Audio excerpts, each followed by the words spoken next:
Sibingelele.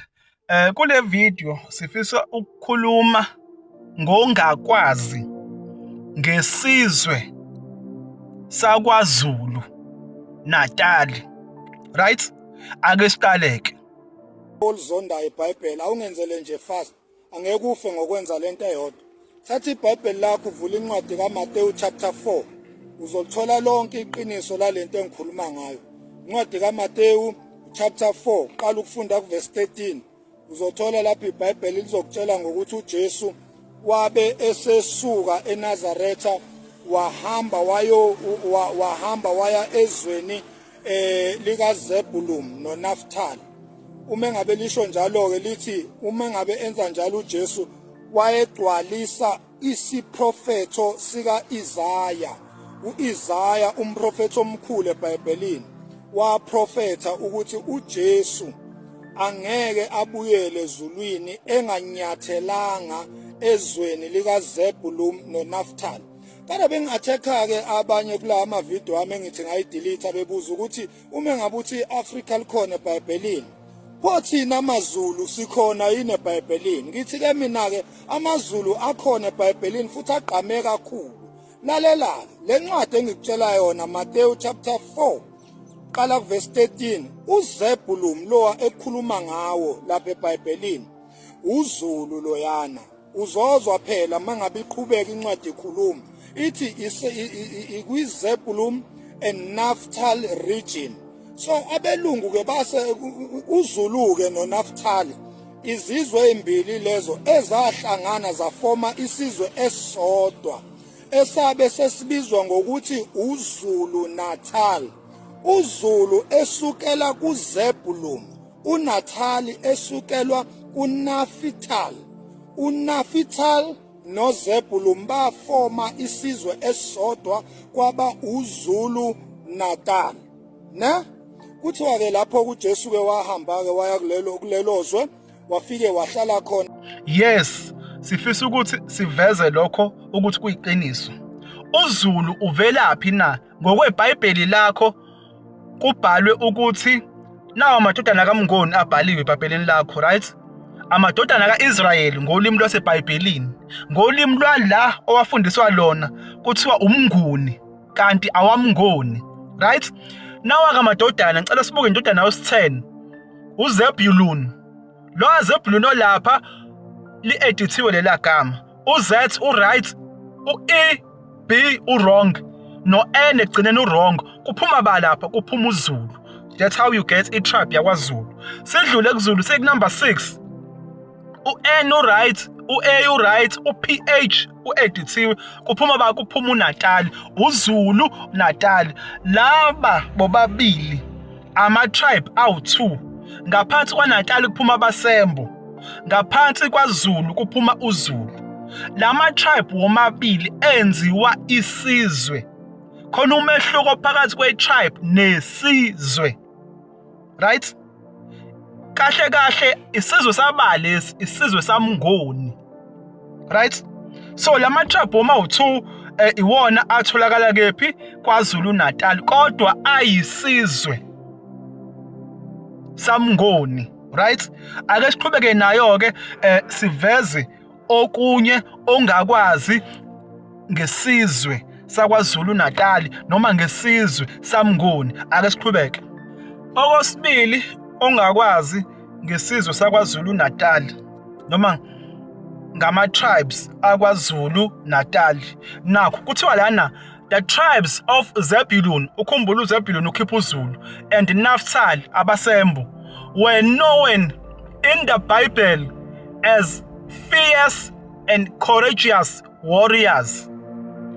uNaftali itribe yakhe noZebulun itribe yabo babaziwa ngokuthi isibindi nempi into yabo, into ekubona kahle kahle kwaZulu Natal. Impi into yakhona, into eyadala lokho, lento ikubona nje, ikubona, right?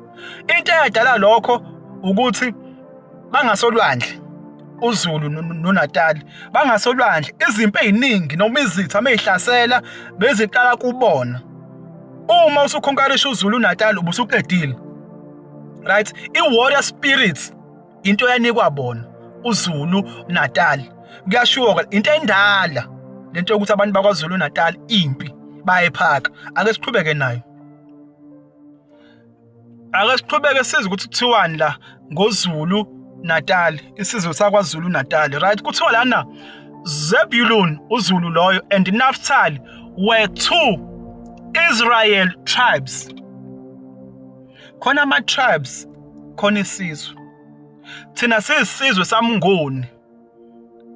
Ngaphansi kwesizwe samngoni kuphuma ama-tribes, right? Right. Kuthiwa la Zebulun and Naphtali are two Israel tribes that bravely joined the battle against the Canaanites, right? General Sisera, under the command of Barak and Deborah, they were praised for risking their lives in the conflict, right? I-bravery into yabo kwaZulu Natal.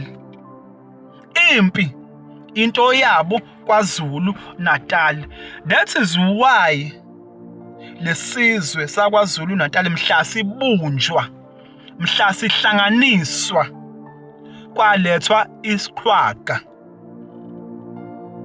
esizohlanganisa lesizwe sakwaZulu Natal ngempi. Akuzange uze kukhankaswe, kwakukhala impi, sahlangana isizwe saba into eyodwa, kwathiwa isizwe sakwaZulu Natal. Ukuqala kokuhlanganiswa kwesizwe samngoni kwaqala ngokuthi kuhlanganiswe bani? uZulu noNatal, kwaba isizwe esisodwa, kwaba iprovince eyodwa. Kahle kahle zonke izizwe, wonke ama-tribes njalo kumele ukuthi ahlangane kube isizwe esisodwa, isizwe sabani? Samngoni. So umsebenzi welembe eleka amanye ngokukhalipha kwakuhlanganisa isizwe sakwaZulu Natal.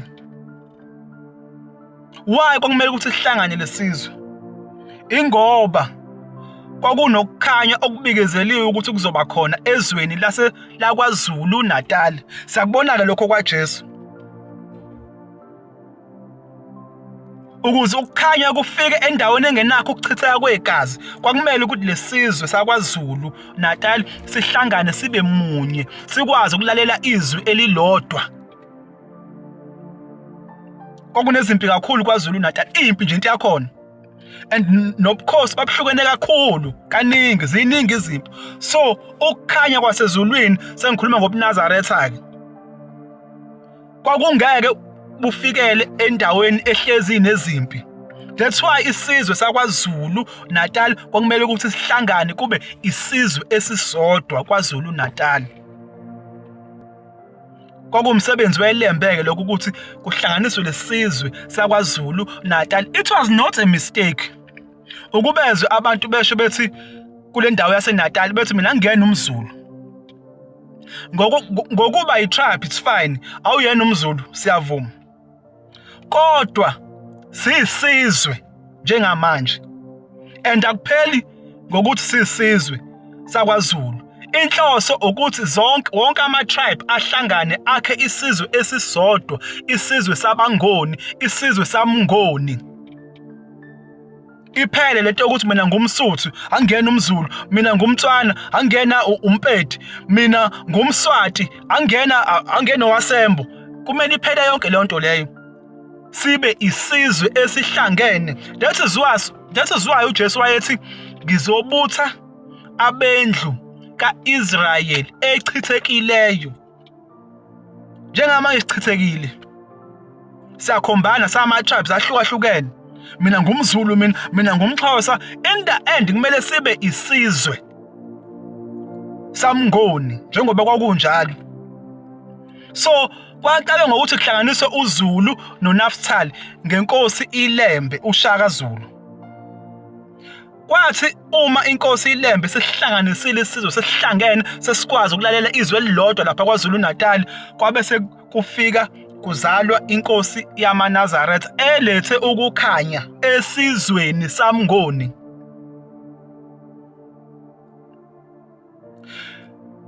Inkosi iLembe uShaka yathi khothama kwadlula 39 years kwabe sekuzalwa inkosi uMkalwendlela. Izizalwe nje abakwaMtungwa basuka kwaZulu beza kephi beze eNatal lapho khona ubabamkhulu uMayekisa waganwa intombi yakwaHadebe evela la eNatal. Kwabe sekuzalwa inkosi uMkalwendlela yazalelwa la eNatal noma kwaZulu Natal. Sasihlangene vele isizwe, kwahamba baqala uNazaretha ngo-1910. Buqala esizweni sakwaZulu Natal, bahamba baqhubeka baya koSwaziland, bahamba baqhubeka baya koMozambique. Ngobani? Kumele sibe isizwe saMngoni in the end, right? So kwakungalona iphutha ukuthi uNatali ahlangane noZulu. Ungasho uthi uyithaphe ukuthi, kodwa in the end siyisizwe saMngoni, right? Ilokho okunye ongakwazi ngoZulu noNatali. Kwakumele vele ukuthi sihlangane sibe isizwe. Akupheli futhi la, in the end kumele sibe isizwe saMngoni, sibe abangoni. Siyabonga kakhulu.